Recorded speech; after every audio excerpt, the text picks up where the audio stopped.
Shalom teman-teman kasih dalam Tuhan, apa kabarnya? Semoga teman-teman sehat selalu dan makin kuat di dalam Tuhan ya. Dan pada kesempatan pada pagi hari ini, saya mau kembali bersaksi akan kebenaran firman Tuhan. Dan ini pun apa yang saya alami yang menjadi kesaksian pujian penyembahan saya pada pagi hari ini. Dan hal yang saya mau bagikan, ini terjadi beberapa hari yang lalu, tepatnya hari Senin tanggal 20 Juni. Saya mau bercerita di mana setiap kali saya sebelum melakukan aktivitas kegiatan saya, setiap pagi saya bersekutu dengan Tuhan dulu, saya berdoa, pujian penyembahan, baca Alkitab. Supaya saya juga bisa berlomba dengan baik dan benar dalam menjalani hidup di dunia ini. Dan pada hari Senin di tanggal 20 itu, saya sedang membantu orang yang sebenarnya saya belum pernah ketemu dengannya. Jadi saya hanya chattingan dan saya membantu dia, nominalnya itu hampir 5,1 juta. Saya membantu dia untuk biaya makan karena dia bilang dia nggak ada uang buat membeli makan. Lalu dia juga pengen pulang kampung, pengen ketemu sama orang tuanya, kangen sama orang tua, sama adiknya juga. Dan juga mamanya juga lagi sakit. Saya bantu semua kebutuhannya.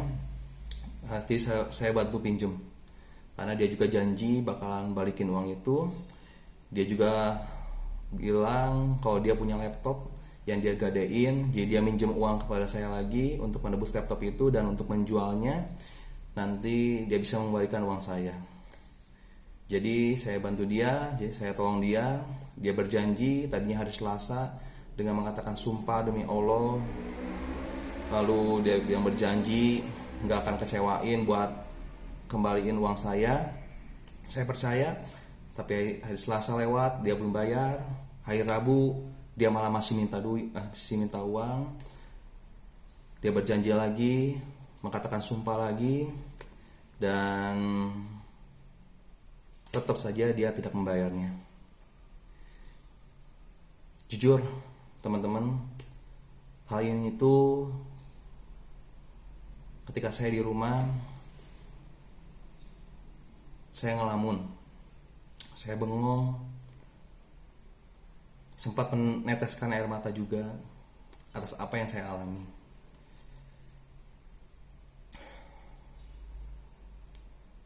Tapi saya bersyukur kepada Tuhan. Saya bersyukur ada Roh Kudus yang ingatkan ajar saya.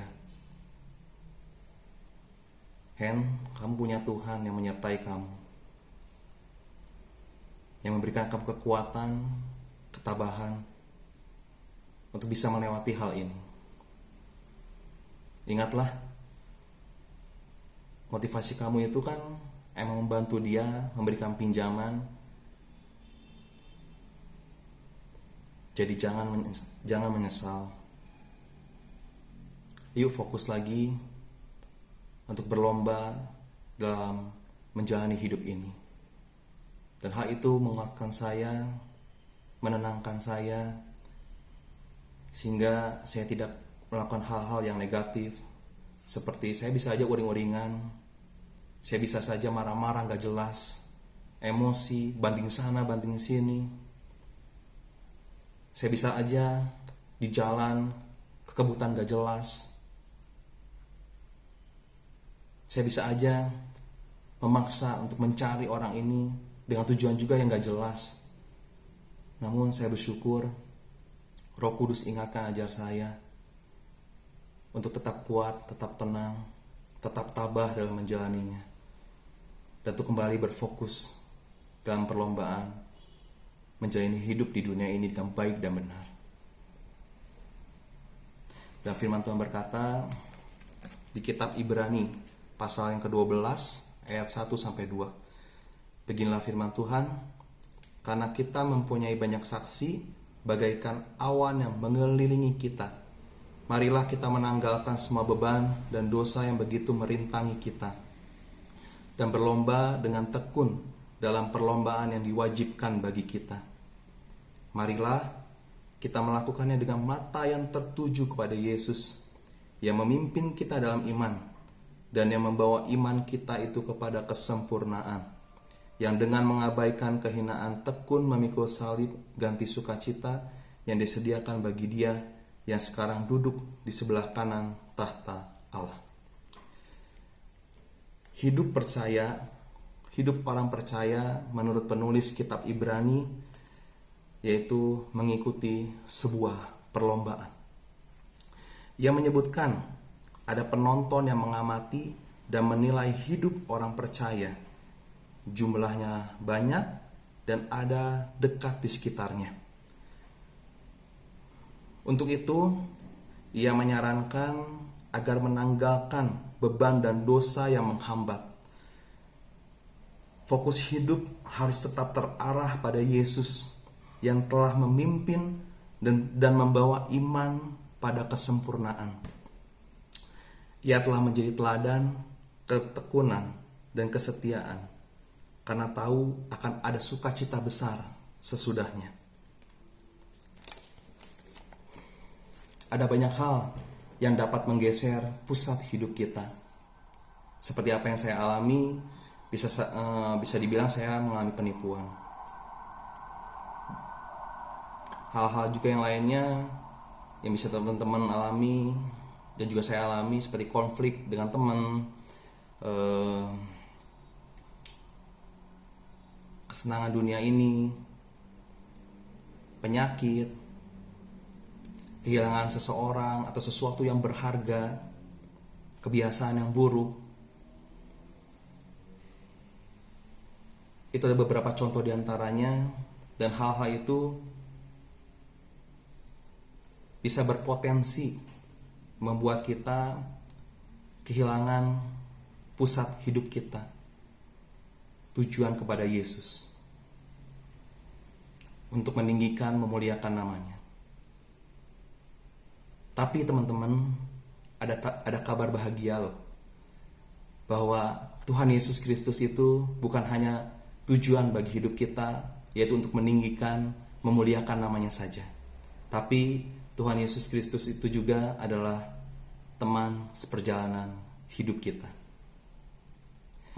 Dan ada satu lagu rohani yang saya mau bagikan buat teman-teman. Dan lagu ini juga saya tulis di tahun 2017. Dan lagunya seperti ini.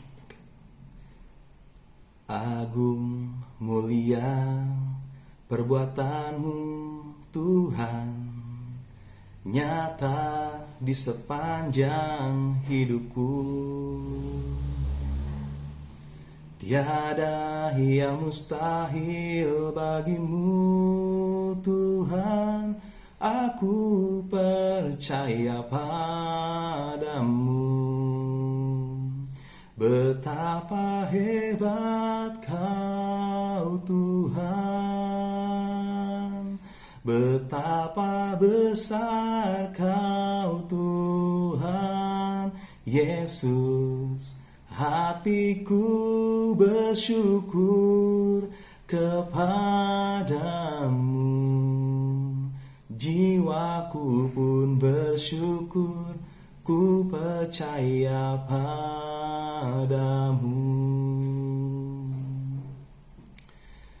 Betapa besar kasih setia Tuhan bagi hidup saya, dan juga saya percaya bagi hidup teman-teman.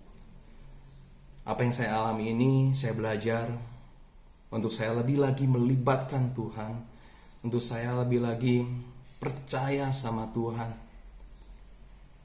untuk saya selalu bersandar sama Tuhan. Apapun yang saat ini teman-teman juga alami, yang bisa menjadi potensi untuk membuat teman-teman tidak berfokus lagi kepada pusat hidup, yaitu kepada Tuhan Yesus, untuk meninggikan, memuliakan namanya.